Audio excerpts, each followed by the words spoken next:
Pakistan imetuma ujumbe wa ngazi ya juu kwenda Tehran, Iran, ikiwa ni sehemu ya juhudi za kidiplomasia za kupunguza mvutano na kuandaa duru mpya ya mazungumzo kati ya Marekani na Iran. Hatua hiyo inakuja baada ya mazungumzo ya awali yaliyofanyika Islamabad kushindwa kufikia makubaliano, huku vita vya takriban wiki 7 kati ya pande hizo vikiendelea kuathiri eneo la Mashariki ya Kati. Ujumbe huo unaongozwa na mkuu wa jeshi la Pakistan ambaye amekutana na maafisa wa juu wa Iran, ikiwemo waziri wa mambo ya nje wa nchi hiyo.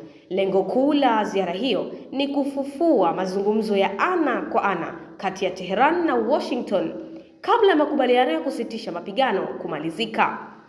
Pakistan imeibuka kama mpatanishi muhimu katika mgogoro huu, ikifanya mazungumzo na nchi mbalimbali ikiwemo Saudi Arabia, Uturuki na Qatar ili kujenga uungwaji mkono wa kidiplomasia.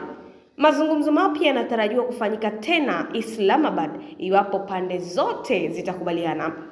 Hata hivyo, hali bado ni tete, kwani Iran imeweka masharti kabla ya kuendelea na mazungumzo, ikitaka kusitishwa kwa mashambulizi ya Israel dhidi ya Lebanon. Wakati huo huo, Marekani inaendelea kuongeza shinikizo kupitia vikwazo na hatua za kijeshi, ikiwemo kuzuia baadhi ya usafirishaji wa mafuta ya Iran. Mazungumzo hayo pia yameathiriwa na masuala makubwa kama mpango wa nyuklia wa Iran, vikwazo vya kiuchumi na usalama wa njia muhimu ya kibiashara ya kimataifa ya Strait of Hormuz. Hakuna makubaliano yaliyofikiwa hadi sasa, lakini pande zote zimeendelea kubadilishana mapendekezo ya makubaliano.